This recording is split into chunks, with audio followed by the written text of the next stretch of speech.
Meu nome é Eduardo De Pere, sou acadêmico do curso de agronomia da Unijuí e hoje eu vou falar um pouco sobre o manejo nutricional da cultura da cevada cervejeira. Então, ela é uma planta de reprodução sexual por autofecundação e propagação de sementes. Além disso, ela possui dois tipos principais de cevada que são utilizados para suprir essa demanda das indústrias que produzem o malte, que seria a cevada de 2 e 6 fileiras. A primeira, então, ela produz sementes maiores, com níveis mais reduzidos de proteínas, apresentando um sabor mais refinado para o consumidor final. Já a cevada de 6 grãos, ela vai apresentar o maior número de grãos desuniformes, quando a gente fala em tamanho, né? E em uma maior quantidade. Por isso, ela tem o seu desenvolvimento afetado pela falta de espaço, fazendo com que os grãos formados nas laterais sejam finos, mais tortos e possuam uma casca mais grossa que as de duas fileiras. A cevada, então, ela é encontrada em plantações comerciais ou em pequenas lavouras de pequenos agricultores que as cultivam a fim de obter um pequeno lucro nos períodos invernais, sendo que a maior forma de interesse é no grão, por conta que se dá a compra pelas indústrias do malte cervejeiro, né? E também para a utilização na alimentação do gado. O grão de cevada, então, ele é destinado à indústria cervejeira e precisa apresentar algumas características para ser utilizado, que seria, necessita de uma germinação mínima de 95%, uma porcentagem de grãos classe 1 precisa ficar acima de 85%, e o seu teor de proteína não pode ser maior que 12%, já que, além disso, tornaria o grão impróprio para a fabricação do malte. Então, o cultivo da cevada ele exige um solo com boa fertilidade, já que ele é uma cultura suscetível a solos ácidos. Portanto, é interessante realizar uma amostragem do solo a fim de obter os números dos nutrientes disponíveis no solo e, assim, se possível, fazer a correção do mesmo a fim de realizar a melhor adubação para o máximo aproveitamento e desenvolvimento da planta. Então, a prática dessa calagem ela tem o objetivo de reduzir essa acidez do solo, que pode ser um fator limitante na produção dos grãos de cevada, onde que o pH ideal dela vai ficar entre 5,5 e 6. Então, a aplicação de calcário deve ser realizada para elevar e chegar nesses valores ideais da cultura. No quadro, então, mostra as quantidades médias de nutrientes em quilogramas por hectare absorvido do solo para cada tonelada de grão e palhada produzida na cultura do trigo e da cevada. Então, para atingir o rendimento desejado, é necessário que cada nutriente esteja disponível para a planta, mas que na prática do cultivo, apenas uma pequena proporção dessa quantidade total fica disponível para absorção dessa planta. A gente sabe que a planta só consegue absorver os nutrientes que já estão presentes na solução do solo. Então, o nitrogênio ele é bastante essencial a essa cultura. O indicado é realizar a adubação com nitrogênio logo na hora do plantio, com a porcentagem do valor, que seria a adubação de base, e o restante deve ser realizado via cobertura, considerando o teor de matéria orgânica e a cultura antecedente a essa, para a definição desse total para aplicação. O nitrogênio ele influencia diretamente o desenvolvimento das raízes, síntese de proteínas, a capacidade fotossintética da planta, juntamente com a translocação desses fotoassimilados, e, consequentemente, vai atingir o crescimento e, por fim, a produção e rendimento dos grãos com uma alta qualidade. Os estágios que demandam mais nitrogênio estão relacionados com as estruturas que originam os componentes do rendimento e são impulsionados para cada fase no metabolismo da planta, podendo ser interferidos por fatores do ambiente em que a planta está inserida, até o volume e a profundidade do sistema radicular. Por outro lado, então, a deficiência desse nutriente contribui para a diminuição do número de comos, com a produção de perfilhos, e influencia nas sementes produzidas por cada planta na área, contribui diretamente para a produtividade dessa cultura. Os sintomas de deficiência, então, você vai conseguir ver que as plantas com deficiência de nitrogênio vão ter coloração pálida, geralmente verde bem clarinha, como a gente consegue ver na foto, com um volume de área foliar reduzido, consequentemente, um número menor de perfilhos, né? Onde que o sintoma é mais fácil de ser visualizado primeiramente nas folhas baixeiras ou mais velhas, né? Tornando-a mais pálidas que as outras folhas, com amarelecimento mais acentuada na ponta e vai gradativamente ficando mais verde claro para o resto dessa folha. Após isso, essa coloração vai passar para as outras folhas da planta, e essa que é mais velha vai começar a ficar com aspecto amarelado, quase com a coloração branca, reduzindo em grande quantidade a fotossíntese e assim o rendimento de grãos e de proteína. Então, por conta disso, a aplicação em cobertura ela deve ser feita entre os estágios de afilhamento e alongamento, que fica entre quando a planta tiver 4 a 6 folhas, onde que em cultivares com características do acamamento, uma quantidade menor desse nutriente deve ser indicada e assim realizada antecipadamente a uma chuva de média intensidade. O que seria? Seria uma chuva de 10 a 20 milímetros o ideal para você fazer uma boa aplicação e absorção desse nutriente que você está colocando no solo. De qualquer forma, então, a adubação não deve ser feita excessivamente. E nem ser feita na fase de emborrachamento, que geralmente, quando aplicar nessa fase, o teor de proteína sobe muito na planta. E para evitar que esse grão, então, fique com um nível de proteína muito elevado, ultrapassando os 12%, que é considerado ideal para a fabricação do malte, onde que fora disso torna impróprio para esse objetivo. A gente consegue encontrar o nitrogênio em diferentes fontes e formas para aplicação, tais como ureia, que possui 45% de nitrogênio na composição, sulfato de amônio, nitrato de amônia, e diferente de outras culturas, a planta de cevada, o produtor pode optar em escolher entre essas fontes de nitrogênio a mais barata disponível, já que a eficiência de absorção e utilização pelas plantas são praticamente iguais, e a disponibilidade do nutriente no solo vai depender de alguns fatores, como condições climáticas, época de semeadura, cultura antecessora.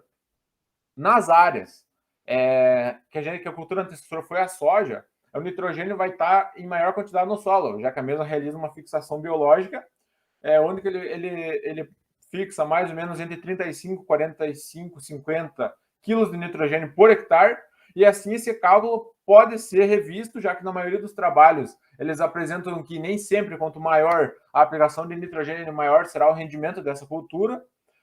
Assim, então, o meio termo ele deve ser estabelecido de acordo com a finalidade e com os elementos químicos já disponíveis para a absorção da planta.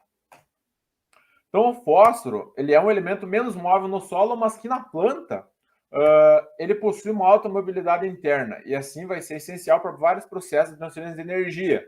É o que vai agir diretamente na parte radicular, na germinação das plântulas, no florescimento, na formação de sementes e principalmente na tolerância ao frio dos cereais de inverno. Então, com o tempo, conforme o produtor ele vai aplicando esse fósforo no solo, o mesmo vai sendo absorvido e vai se acumulando e ficando disponível na solução do solo através das reações de solubilização. E assim, para ser utilizado pelas plantas e para se desenvolver, ser utilizado na divisão celular, no momento que a planta começa a desenvolver raiz na parte de floração também, na formação das sementes e no início do desenvolvimento da semente. A exigência desse elemento ele é menor, cerca de 1 kg por hectare, mais ou menos. Mas como essas raízes são pequenas, a nível radicular o nutriente é bem interessante, por conta que a cultura irá responder uma fonte concentrada de fósforo, que a gente pode citar, por exemplo, superfosfato triplo,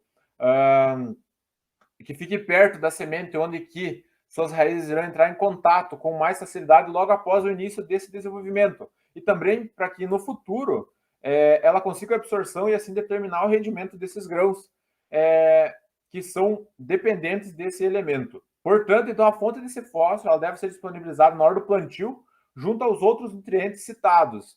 Esse manejo ele tem o objetivo de fornecer um rápido impulso no crescimento dessas raízes que se desenvolverão vigorosamente para produzir bons resultados na área de cultivo.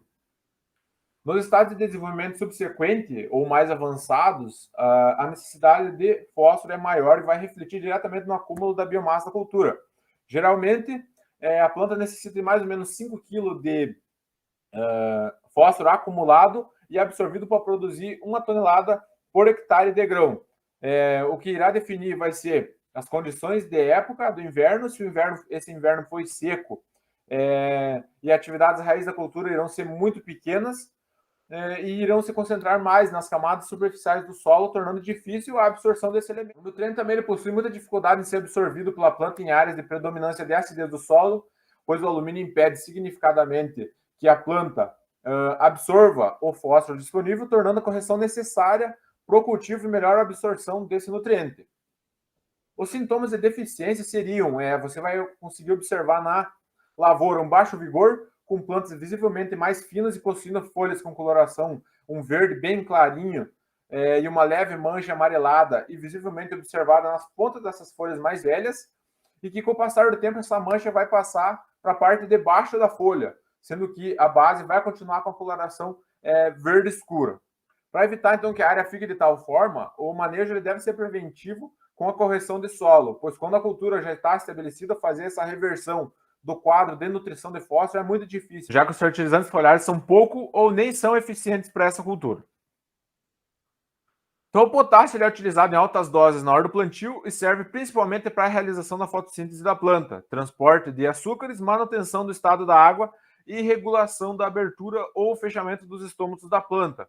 Aí, assim como todos os nutrientes, esse também possui fatores que impedem que a planta absorva, e desta vez incluem-se a compactação do solo, o solo encharcado e a famosa acidez do solo, que contribui para a modificação e direcionamento dessas raízes da planta, o que vai acabar afetando o alcance para absorção de nutrientes. Então, o potássio ele deve ser colocado na hora do plantio, para que a mesma faça uma reserva futura ou efetuado uma aplicação via cobertura com cloreto. Geralmente, no início do desenvolvimento, a demanda de potássio é quase zero pela planta. A deficiência então, de potássio ela vai acarretar em perdas de área foliar, matéria seca, consequentemente vai afetar as espigas, os entrenós e os números de grãos e principalmente vai afetar a raiz. Como característica dessa deficiência, a gente pode notar primeiramente que nas folhas mais velhas, as plantas vão começando a ficar raquíticas ou mais finas, possuindo variações do tamanho do calo, que vão ficando alternando entre curto ou mais robustos, com folhas verde amareladas e geralmente bem murchas. As pontas dessas folhas mais velhas acabam ficando mais amareladas e escuras. Com o passar do tempo, elas vão chegando para baixo da bordadura das folhas. A gente consegue perceber também, como está ali na foto, estrias amarronzadas que podem surgir nas áreas que já estejam amarelas ou na folha inteira da planta, que acaba se definhando e morrendo. O enxofre geralmente é utilizado em baixa quantidade e é aplicado junto a formulações de outros nutrientes, como no superfosfato triplo. Esse nutriente está presente em mais ou menos 10%, mas que geralmente a sua deficiência é observada mais em solos arenosos, ou que sejam muito úmidos ou com pouca palhada na superfície. E mesmo assim, essa deficiência não é tão prejudicial no rendimento de grãos das plantas de cevada. Esse nutriente ele é absorvido pelas plantas na forma de sulfato, sendo relativamente bem móvel no solo. Esse micronutriente, então, ele exerce uma pequena função importante na produção das proteínas e também está ligado à produção de clorofila das folhas. Então, a deficiência, as plantas vão ter um baixo vigor também, elas vão crescer bem mal, você vai conseguir ver que as plantas vão crescer mal, resultando em uma redução do porfilhamento e amadurecem mais lentamente. As folhas mais velhas do baixeiro ficam mais escuras que as novas, onde que essas que são mais novas vão ficando amareladas e com aspecto mais esbranquiçado e não senescem. Por fim, o magnésio é o principal átomo de molécula de clorofila das folhas e atua também na síntese proteica, na formação de clorofila, separação e definição, a utilização desses fotoassimilados e contribui também para a formação do sistema radicular das plantas de cevada. Onde que a deficiência de magnésio vai ser em fases mais avançadas, as plantas vão começar a se atrofiar e apresentar um caule mais fino, com manchas amareladas e lesões mais necróticas nas folhas. Manchas de coloração cinza e marrom, que afetam a borda e o meio das folhas também podem ser observados na foto. Se espalham geralmente no sentido da base para o meio das folhas, e sendo que os níveis de magnésio geralmente podem ser corrigidos com a aplicação do calcário.